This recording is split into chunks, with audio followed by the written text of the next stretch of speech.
Hello air signs, welcome to Like a Tarot. Gamit ang personalized cards, alamin natin kung ano ang message ng person mo sa iyo. Maybe ipakita rin kung ano yung nasa isip mo kasi connected ka sa person mo. Angels and guides, please guide us. Ano ang reading para sa mga air signs?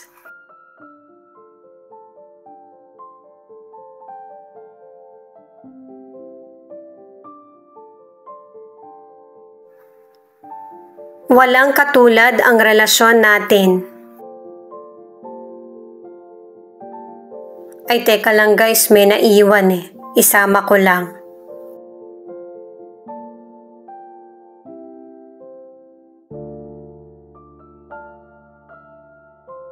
Kapag apat na tong cards, kukunin ko na to. O ayan, apat nga. This is the end. Kaya pala walang katulad kasi 2 beses na pinakita, tapos na. Hindi ko mapigilan ang feelings ko para sa iyo. Mukhang may nagbabalik. Hindi ko sinasadya na ma-inlove sa iyo. At yung person na gusto niya, or maybe ikaw, single parent. 2 beses na umamin yung person tungkol sa feelings niya.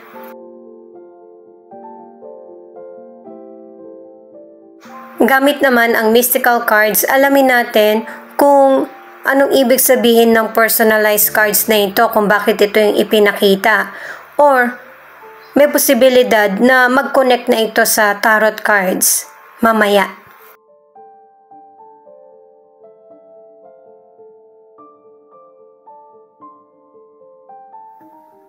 Aventurine. Ang ibig sabihin nitong card na ito, yung swerte ay magmumula sa iyo. Ang step na kailangan mong gawin ay yung magtiwala sa sarili at saka palitan na yung mga maling paniniwala. Tourmalinated quartz. Tama yung landas na tinatahak mo, patungo ito sa tagumpay. Kaya nga pinapakilos ka na ng unang mystical card para makamit mo na yung success.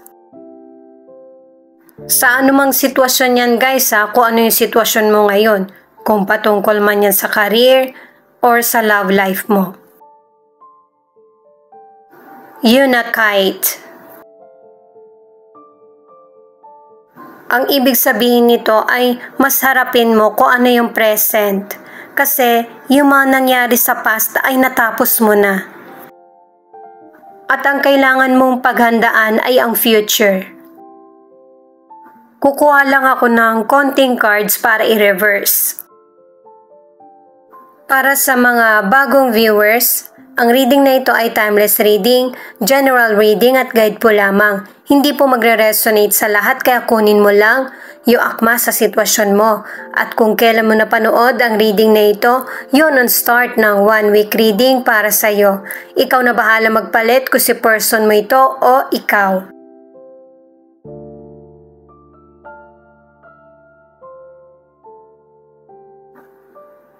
Knight of Cups, Ace of Wands at 2 of Wands.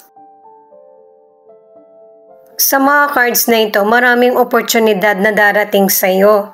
Pero ang unang ipinapakita ay patungkol sa love or admirer. Siyempre guys, yung love, napaka-importante sa atin yan. Kasi yan yung magbibigay sa iyo ng kapayapaan at saka yung great feeling.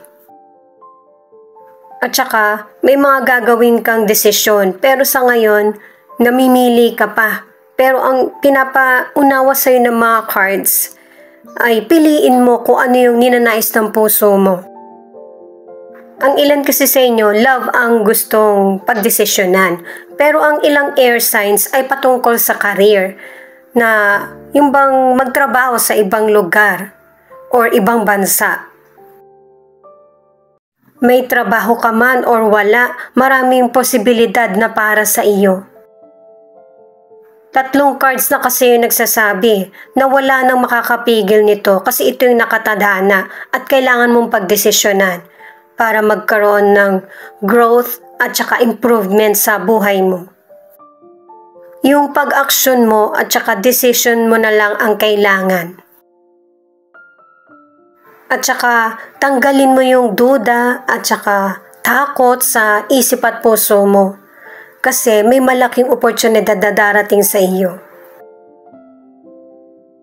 Sa mga single, may biglaan na darating na potential person sa buhay mo na kahit hindi mo naman hinahanap. At itong person na ito, seryoso siya sa nararamdaman niya para sa iyo. Kaya lang, kahit mapansin mo na ito, magdadalawang isip ka. Kasi meron kang goal sa buhay. Tingin mo hindi mo mapagsasabay. Pero ang advice ng cards ay subukan mo din na ma-in love. Baka ito na yung hinahanap mo na pagmamahal na hindi mo ma-imagine. Ang ilan sa inyo na nasa relationship, may pagka-old fashion yung person mo. Naaalala niya yung mga special occasion. Halimbawa, anniversary, birthday mo, yung araw na sinagot mo siya, yung mga ganon. 2-2-2-2. Find balance, reminder of karma, have faith in the universe. Kasi nga, diba, meron kang sitwasyon na pinagpipilian sa career or love life. Ang ilan naman na nasa relationship, kasi nakadalawang cards ka na sa pag-travel Kaya may posibilidad na yung person mo nakilala mo sa ibang bansa. Itong 3 of Wands at the Sun in reverse, ito naman guys, mga cards mo, ay pinapaalalahanan ka na may mga tagumpay na gusto ka makamit pero hindi mo kailangan itong madaliin na makamit kasi lahat ay nasa proseso. Kailangan maging patient at saka matutong bumalanse sa sitwasyon. Ginaguide ka ng mga cards para hindi lalong ma-delay yung mga plano mo sa buhay. May tagumpay pa rin na darating pero hindi pa sa ngayon. Kaya pagpatuloy mo lang yung pagsusumikap mo. Ang ilan naman na nasa relationship, sanay yung mga tao na palagi kayo magkasama ng person mo or nakatatak sa isip nila yung relationship nyo pero biglaan na nagkaroon ng pagbabago. Maybe nag-abroad yung person mo or tuluyan kayo nagkahiwalay. Kaya ako sinabing nasa relationship kasi ang ilan sa inyo hindi pa formal na naghihiwalay. 10 of Wands, Knight of Swords at 9 of Wands. Unahin muna natin yung financial. Kahit na naaapektuhan ng ekonomiya yung karir mo or financial, kailangan mong mabalanse yung sitwasyon mo ng paunti-unti. Sa career at business mo, merong good news na darating kaya magiging maganda yung pasok ng financial sa iyo. At saka nakadalawang cards ka na nagsasabing hindi madali ang buhay, lalo na ngayon. Kaya isipin mo maigi yung mga ginagastos mo. Sa mga single, may potential person kang nagugustuhan. Pero kung sa simula pa lang hindi mo na pinapakita yung effort mo, paano pa kung maging magkarelasyon na kayo? At saka para naman sa ilang single, hindi mo kailangan maghintay kung meron bang darating na love life sa iyo. Kailangan din na kikilos ka para mahanap mo ito. Kasi sa totoo lang meron. Meron talagang love na para sa iyo.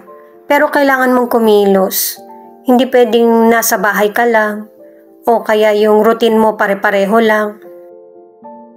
Yung magkaroon ka ng bagong hobbies o kaya ipakilala ka ng kaibigan mo sa mga kaibigan niya para magkaroon ka ng bagong circle of friends. Sa mga nasa relationship naman, ang ilan sa inyo nagkakaroon ng problema Kaya sinisikap mo na maibalik ang sigla nito or maging solid. At maganda ang nagiging resulta ng effort mo. Ang angel number mo ay 9. You are ready to let go of things that no longer serve you. Embrace the future. Tama naman yung angel number mo na kailangan talagang i-let go yung mga hindi na kailangan sa sitwasyon para merong improvement yung buhay mo, lalo na sa relasyon. Ang ilan sa inyo na nasa relationship, 2 cards na yung nagsasabi na napag-uusapan nyo na ng person mo yung problema sa relasyon. At itong Page of Swords at the Star, ang ibig sabihin, may magandang resulta yung pagiging determinado mo, yung may sapat na kaalaman sa sitwasyon, at yung pagkukusa mo na sumugal sa anumang sitwasyon para lang makamit yung goal na gusto mo sa situation. At ang paalala ng mga cards, kapag may mahirap na sitwasyon na dumating, ay kaya mo itong harapin. Yun yung i-manifest mo. I-add ko lang para sa mga nasa relationship, ang advice ng mga cards ay maging kalma at patient. Para hindi lalong lumala yung sitwasyon at hindi mo masaktan yung feelings ng person mo. Madaya, diba? Kasi marami ka ng tiniis. Pero alam ni God yung ginagawa niya para sa iyo. 7 of Cups, 7 of Swords in reverse, at the Strength in reverse. Nakaramdam ako ng kalungkutan, guys, at saka patuloy kayo nag-aaway ng person mo. Ituloy ko na. Ang ilan sa inyo sa health, nagkasakit ka at nagkaroon ng recovery. Pero kapag bumalik ka sa trabaho mo, limited na lang yung kilos mo. At ang advice ng mga cards, maniwala ka sa pinaparamdam ng katawan mo sa iyo. Kung kailangan ng pahinga, kailangan magpahinga. Lalo na't 2 cards na yung nagsasabi na humihina yung katawan mo or kalusugan. Dahil sa stress at sobrang kapaguran. Yung Diyos nga nagpahinga pagkatapos niyang gawin yung mundo ng 6 na araw. Kaya magpahinga din tayo. Para sa mga single, ang ilan sa inyo, yung bang mababa yung kumpiyansa mo sa sarili, kaya hindi ka makahanap ng love life. 2 cards na yung nagsasabi niyan.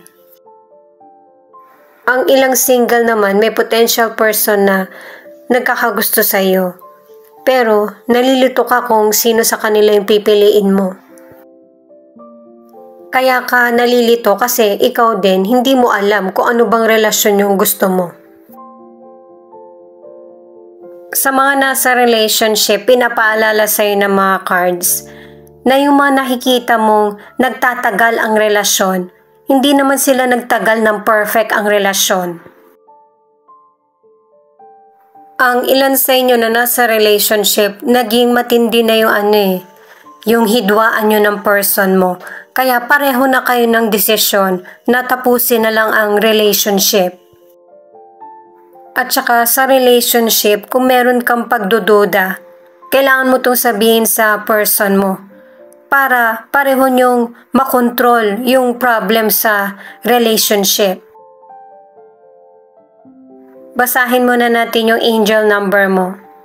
0. You are entirely on the right path and heading towards the best version of yourself.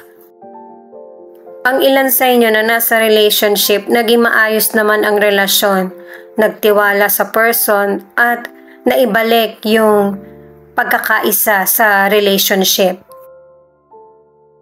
Siya nga pala guys, maraming salamat sa mga nag-like, share, comment, and subscribe. Saan mang panig kayo ng mundo, ingat po kayo palagi. Ito naman yung 2 additional cards.